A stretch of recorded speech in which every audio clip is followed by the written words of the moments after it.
കർത്താവിന്റെ മാലാഖ പരിശോധനത്തോട് വഹിച്ചു. പരിശുദ്ധാത്മാവിനാവരെ ധരിച്ചു. എന്താണ്? കർത്താവിന്റെ മാലാഖ പരിശുദ്ധ മറിയത്തോട് വചിച്ചു. എന്ത് ചെയ്തു? വചിച്ചു. മറിയം പരിശുദ്ധാത്മാവിനെ ഗർഭധരിച്ചു. വചനം മാംസമായി നമ്മുടെ ഇടയിൽ വസിച്ചു. ഇതൊക്കെ ഇങ്ങനെ എൻ്റെ ഉള്ളിൽ ഇങ്ങനെ വരാൻ തുടങ്ങി. അപ്പോഴാണ് ഹിന്ദിയിൽ തന്നെ മറ്റൊരു സ്ഥലത്ത് എഴുതിയിരിക്കുകയാണ്. റോമാക്കാർക്ക് ലേഖനത്തിൽ 10-ാം അധ്യായം 17-ാമത്തെ വചനത്തിലാണെന്ന് തോന്നുന്നു. 10-ാം അധ്യായം 17-ാമത്തെ വചനത്തിൽ പറയുകയാണ്. മലയാളത്തിൽ ഇങ്ങനെയാണ്: വിശ്വാസം കേൾവിയിൽ നിന്നും, കേൾവി ക്രിസ്തുവിനെ കുറിച്ചുള്ള വചനത്തിൽ നിന്നുമാണ്. വായിച്ചേ. എന്നാൽ ഹിന്ദിയിൽ അത് കുറച്ചുകൂടി മനോഹരമായിട്ടാണ്. അതിലിങ്ങനെയാണ് ഹിന്ദിയിൽ പറയുന്നത്: സുന്നെ സേ വിശ്വാസ് ഉത്പന്ന ഹോതാ ഹൈ. പറഞ്ഞെല്ലാവരും സുന്നെ സേ വിശ്വാസ് ഉത്പന്ന ഹോതാ ഹൈ. ഇപ്പൊ ഹിന്ദി അറിയാത്തവർക്കും മനസ്സിലാവുന്നില്ലേ? സുന്നെ സേ വിശ്വാസ് ഉത്പന്ന ഹോതാ ഹൈ. വായിച്ച മലയാളം: വിശ്വാസം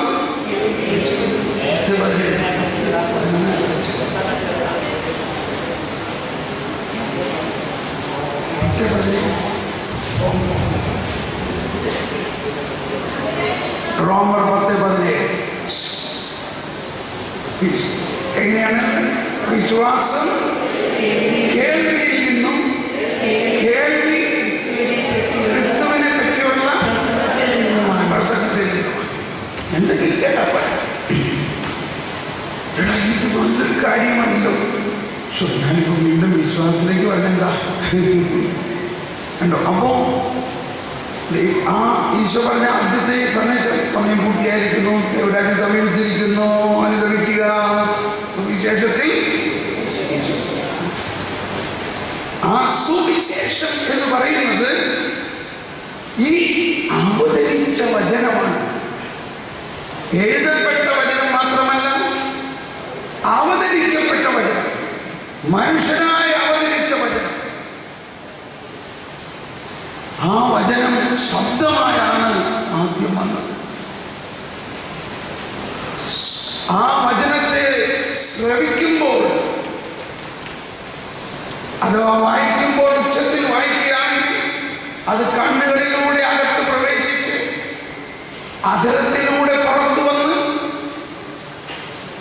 കാതുകളിലൂടെ അകത്ത് കയറി. ഇത്രയും നടക്കണം വചനം വായിക്കുമ്പോൾ. അതുകൊണ്ടാണ് ഞാൻ എപ്പോഴും വചനം ഇങ്ങനെ ശബ്ദമുയർത്തി പറയാൻ പറയുന്നത്. അത് നിങ്ങളുടെ അധരത്തിൽ ശബ്ദമായി മാറുമ്പോൾ അത് നിങ്ങളുടെ കാതുകളിലൂടെ ഹൃദയത്തിൽ പ്രവേശിക്കുമ്പോഴാണ് സുന്നെ സേ വിശ്വാസ് ഉത്പന്ന ഹോതാ ഹൈ. ഈ രഹസ്യം മനസ്സിലായ ഉടനെ തന്നെ ഞാൻ ഒരു ടേപ്പ് റെക്കോർഡ് കടയിൽ പോയിട്ട് ഒരു ചെറിയ റെക്കോർഡ് മേടിച്ച് ഞാൻ തന്നെ അതിൽ വചനം റെക്കോർഡ് ചെയ്യാൻ തുടങ്ങി. അന്ന് വചനത്തിൻ്റെ ഒരു ടേപ്പ് അന്വേഷിച്ചിട്ട് കിട്ടിയില്ല, ഒരു പ്രസംഗം അന്വേഷിച്ചിട്ട് കിട്ടിയില്ല. എന്തു ചെയ്യും? ഞാൻ തന്നെ അതിൽ വചനം റെക്കോർഡ് ചെയ്ത് നടക്കുമ്പോഴും കിടക്കുമ്പോഴും എല്ലാം ഇങ്ങനെ കേട്ടുകൊണ്ട് എന്താ സുന്നെ സേ വിശ്വാസ് ഉത്പന്ന ഹോതാ ഹൈ. ആ ശുശ്രൂഷയാണ് ഇന്നും റെക്കോർഡിങ്. ഈ പ്രസംഗം റെക്കോർഡ് ചെയ്തുകൊണ്ടിരിക്കുന്നു. ഇത് അന്ന് മുതൽ തുടങ്ങിയതാണ്. 23 വർഷമായി. അങ്ങനെ ഞാനത് കേട്ടുകൊണ്ടിരുന്നപ്പോൾ ആളുകൾ ചോദിച്ചു, എന്താ ഈ കേൾക്കണേ? സിനിമ പാട്ടാണോ? ഒന്ന് കേട്ട് നോക്കാൻ പാടും എന്ത് പാട്ടാണ്. അപ്പോഴാണ് വിശ്വാസത്തെക്കുറിച്ച് എബ്രായ ലേഖനവും ബൈബിളെല്ലാം റെക്കോർഡ് ചെയ്തിട്ട്, അയ്യോ ഇത് നല്ല കാര്യമാണ്, ഇത് എനിക്ക് തരാമോ? തരാം. അപ്പോൾ പിന്നെ ഇതെങ്ങനെ പിന്നെ ഞാൻ ഡ്യൂപ്ലിക്കേറ്റ് ചെയ്യാൻ വേറൊരു ടേപ്പ് റെക്കോർഡർ മേടിച്ചു, ഒന്നിൽ നിന്ന് മറ്റൊന്നിലേക്ക് കോപ്പി ചെയ്യാൻ. രാത്രി ഇരുന്ന് ഇതെല്ലാം കോപ്പി ചെയ്ത് പിറ്റേ ദിവസം ആളുകൾക്ക് കൊടുക്കാൻ പറ്റും. Praise the Lord. അതാണ് പിന്നീട് കാസറ്റുകൾ, ഇങ്ങനെ 1000 കാസറ്റുകൾ. ഒരിക്കൽ ഡിവൈൻ 10,000-30,000 പേര് വന്ന് ധ്യാനിപ്പിച്ചപ്പോൾ ഒരു ട്രക്ക് നിറച്ച് കാസറ്റ് അങ്ങനെ കൊണ്ടുപോയി. ആളുകൾ ഈ കാസറ്റുകൾ കേട്ട് കാസറ്റുകൾ കൊണ്ട് ലോകം മുഴുവൻ. കുറെ പേര് പൈസ തന്നു, കുറെ പേര് പറഞ്ഞ് ഞങ്ങൾക്ക് പൈസ ഞങ്ങൾ അയച്ചു തരാമെന്ന് പറഞ്ഞു. നമ്മൾ കൊണ്ടുപോയിക്കോ. അങ്ങനെ പഠിച്ചു. വിശ്വാസം കേൾവിയിൽ നിന്ന്. അപ്പോൾ അതിനെ തുടർന്നാണ് ഞാൻ ഈ കാസറ്റ് ഇങ്ങനെ കേൾക്കാനായിട്ട് ഭയങ്കര ദാഹത്തിൽ ഇങ്ങനെ കേട്ടുകൊണ്ട് ട്രെയിനിൽ യാത്ര ചെയ്യുമ്പോൾ പരിശുദ്ധാത്മാവിൻ്റെ വലിയ ഒരു നിറവ് എനിക്ക് കിട്ടുകയും ട്രെയിനിൽ ഇരുന്നുകൊണ്ട് ഭാഷാന്തരത്തിൽ സംസാരിക്കുകയും ഉണ്ടായി.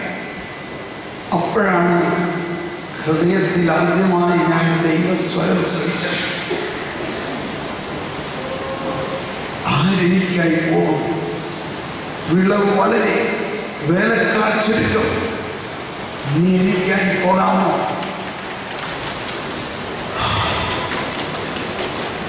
പരിശുദ്ധാത്മാവിനാൽ നിറഞ്ഞ സമയം ഞാൻ ഉടനെ പറഞ്ഞു, ഞാൻ പോകാം.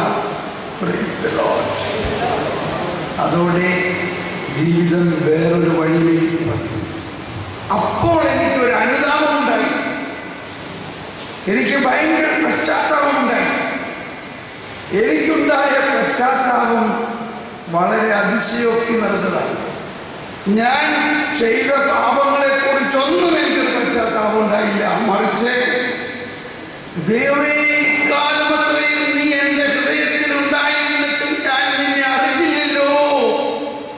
ഇതായിരുന്നു എനിക്കുണ്ടായ. എനിക്ക് ഭയങ്കര സമ്മതായി, നാണത്തോടെ എനിക്ക് ലജ്ജ തോന്നി.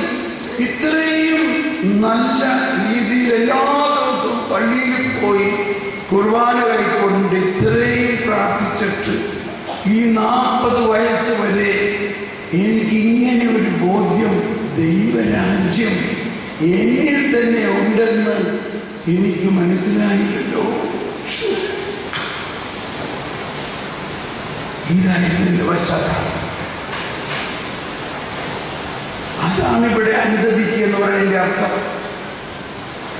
ഏറ്റവും ആദ്യം നമുക്കുണ്ടാകുന്ന അനുതാപം ഈശോ തന്നെ പറഞ്ഞു. യോഹന്നാൻ 8-ാം അധ്യായത്തിൽ 16-ാമത്തെ വചനം. യോഹന്നാൻ 8-ാം അധ്യായത്തിൽ 16-ാമത്തെ വചനത്തിൽ പറയുന്നത്, ഞാൻ വിധിക്കുന്നെങ്കിൽ തന്നെ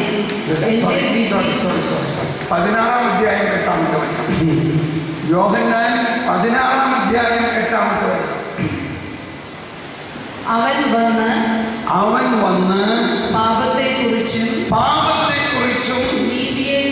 നീതിയെക്കുറിച്ചും ന്യായവിധിയെക്കുറിച്ചും ലോകത്തെ ബോധ്യപ്പെട്ടു. ഒന്നുകൂടി വായിച്ചാൽ, അവൻ വന്ന് പാപത്തെക്കുറിച്ചും നീതിയെക്കുറിച്ചും ന്യായവിധിയെക്കുറിച്ചും ലോകത്തെ ബോധ്യപ്പെടുത്തി. അടുത്ത വചനം കൂടി വായിച്ച്. എന്തുകൊണ്ടാണ് പാപത്തെക്കുറിച്ച് നമ്മൾ പറഞ്ഞിരിക്കുന്നത്? എന്താണ് അവർ പാപത്തെക്കുറിച്ച് പറഞ്ഞിരിക്കുന്നത്? അവർ വിശ്വസിക്കാതിരുന്നത് കൊണ്ട് പാപത്തെക്കുറിച്ച്. അപ്പൊ എന്താണ് യഥാർത്ഥ പാപം?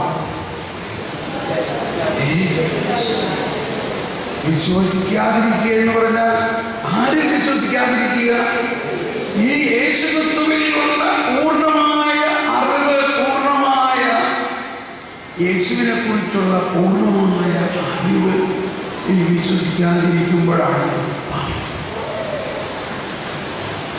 വിശുദ്ധരോടെല്ലാം ഈശോ പറഞ്ഞിട്ടുണ്ട്. കൊച്ചു ത്രേസ്യ, മദ്രസ്യ, ഫസ്റ്റീനയുടെ എല്ലാം പറഞ്ഞു, നിന്റെ പാപത്തെ പ്രതി എനിക്ക് പ്രയാസമില്ല. കാരണം ഞാൻ വന്നിരിക്കുന്നത് നിന്റെ പാപത്തെ ഏറ്റെടുക്കാനാണ്. പക്ഷെ നീ എന്നിൽ വിശ്വസിക്കാതിരിക്കുക, അഥവാ എന്നിൽ ആശ്രയിക്കാതിരിക്കുക, എന്നിൽ എന്താ പറയുക ശരണപ്പെടാതിരിക്കുമ്പോൾ എൻ്റെ ഹൃദയം വേദനിക്കും. മനസ്സിലായ? ഈശോ വന്നത് എന്തിനു വേണ്ടിയാണ്? നമ്മുടെ പാപം ഏറ്റെടുക്കാൻ വേണ്ടിയാണ്. പക്ഷെ ആ ഈശോയെ കുറിച്ചുള്ള അറിവ് ഈശോ മുമ്പിൽ നിന്നിട്ടും അവരറിയുന്നില്ല.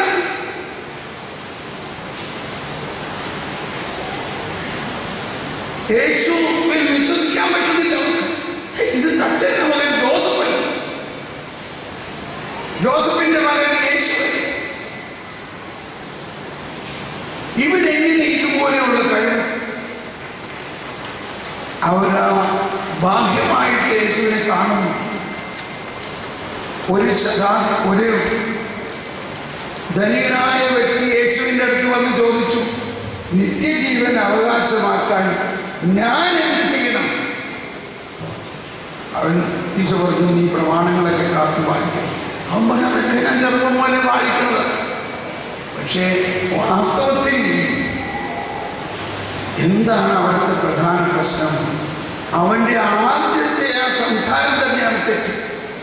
അവനെന്താ പറയുന്നത്? നിത്യജീവൻ അവകാശമാക്കാൻ ഞാൻ എന്ത് ചെയ്യണം? നിത്യജീവൻ അവകാശമാക്കാൻ മനുഷ്യൻ എന്ത് ചെയ്താലും നിത്യജീവൻ കിട്ടില്ല. ആര് ചെയ്യണം? യേശു എന്തെങ്കിലും ചെയ്യണം. അത് കഴിഞ്ഞിട്ട് യേശുവും കൂട്ടരിങ്ങനെ പോയിക്കൊണ്ടിരിക്കുകയാണ്. ഈ ധനികൻ ശേഷം കാണുന്നത് കുരുടനും ഭിക്ഷക്കാരനുമായ ബർത്തിമേവൂസിനെയാണ്. അപ്പൊ അതിലെ ബർത്തിമേവൂസ് അവിടെ നിന്ന് ഭിക്ഷയായിക്കൊണ്ടിരിക്കുകയാണ്. അവിടെ ഇരുന്ന് അപ്പൊ വലിയൊരു ജനാവലി പോകുന്നത് കണ്ട് ആകെ ബർത്തിമേവൂസ്, എന്താ അവിടെ സംഭവിക്കുന്നത്? എന്താ ഈ ജനത്തിലേക്ക്? നസ്രായനായ യേശു ഇതിലെ പോവുകയാണ്. യേശുവോ? ദാവീദിന്റെ പുത്രനായ യേശുവേ! ഇവിടെ ആളുകൾ പറഞ്ഞു നസ്രായനായ യേശു പോവുകയാണെന്ന് പറഞ്ഞപ്പോ ഇവൻ ഉടനെ അവിടെ കിടന്ന് ചാടുകയാണ്. നസ്രായനായ ദാവീദിന്റെ പുത്രനായ യേശുവേ! ആ ശബ്ദം കേട്ടപ്പോഴേ യേശുവിന് മനസ്സിലായി, അവിടെ ഒരാത്മാവ് എന്നെ ശരിക്കറിയുന്ന ഒരാൾ. നസ്രസിലുള്ള മരപ്പണിക്കാരൻ ഔസേപ്പിന്റെ മകൻ യേശുവിനെ അല്ല. വാസ്തവത്തിൽ മറ്റുള്ളവർക്കെല്ലാം അങ്ങനെയാണ് തോന്നുന്നതെങ്കിലും ഈ അന്ധൻ ദരിദ്രൻ അവന് മനസ്സിലായിരിക്കുന്നു, ദാവീദിന്റെ പുത്രനായ യേശുവാണ്. യേശു അവിടെ നിന്നു ആ ശബ്ദം കേട്ടു. ആ ശബ്ദം കേട്ടപ്പോൾ യേശു അവിടെ നിന്നു. യേശു അപ്പസ്തോലന്മാരോട് പറഞ്ഞു, അവനെ എൻ്റെ അടുത്ത് കൊണ്ടുവരിക. കാരണം അവൻ കുരുടനാണ്. അവർ പോയിട്ട് അവനെ കൂട്ടിക്കൊണ്ടുവന്നു. ഇപ്പോ ആ ധനികൻ ചോദിച്ച ചോദ്യം യേശു അവരോട് ചോദിക്കുകയാണ്, നിനക്ക് വേണ്ടി ഞാൻ എന്ത് ചെയ്യണം? യേശുവിനോട് ധനികൻ ചോദിച്ചു, നിത്യജീവൻ അവകാശമാക്കാൻ ഞാനെന്ത് ചെയ്യണം? ഞാനെന്ത് ചെയ്യണമെന്ന് ചോദിച്ച ചോദ്യം യേശു ബർത്തിമേവൂസിന്റെ അടുത്ത് ചോദിക്കുകയാണ്, നിനക്ക് വേണ്ടി ഞാൻ എന്ത് ചെയ്യണം? What should I do for you? ഇതുപോലൊരു പ്രാർത്ഥനയുണ്ടോ? യേശു ഈ ദരിദ്രനായ, ഒന്നുമില്ലാത്തവനായ, കാഴ്ചയില്ലാത്തവനായ, എല്ലാവരും തിരസ്കരിക്കപ്പെട്ട അവന്റെ മുമ്പിൽ നിന്നുകൊണ്ട് ചോദിക്കുകയാണ്, എന്താ നീ പറയണത്? ഞാൻ ചെയ്യാൻ തയ്യാറാണ്. അവൻ പറഞ്ഞു, എനിക്ക് കാണണം, അഥവാ എനിക്ക് അങ്ങയെ കാണണം. എനിക്കത് മതി. എനിക്ക് അങ്ങയെ ഒന്ന് കണ്ടാൽ മതി.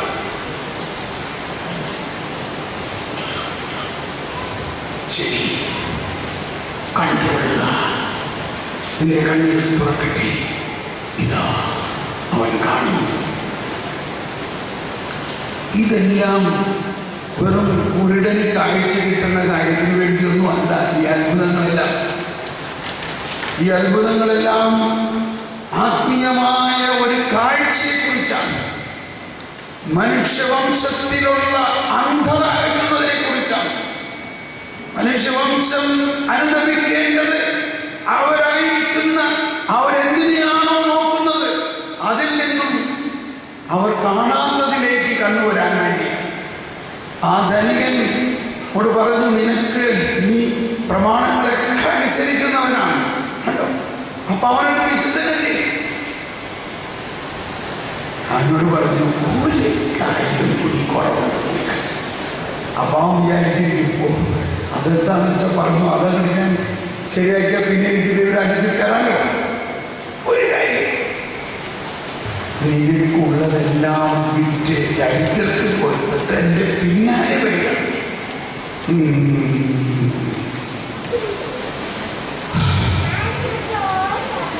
ബൈ ബൈ, പിന്നെ കാണാം എന്ന് പറഞ്ഞ ആൾ പോയി. കാരണം അവന് ധാരാളം സമ്പത്തായി.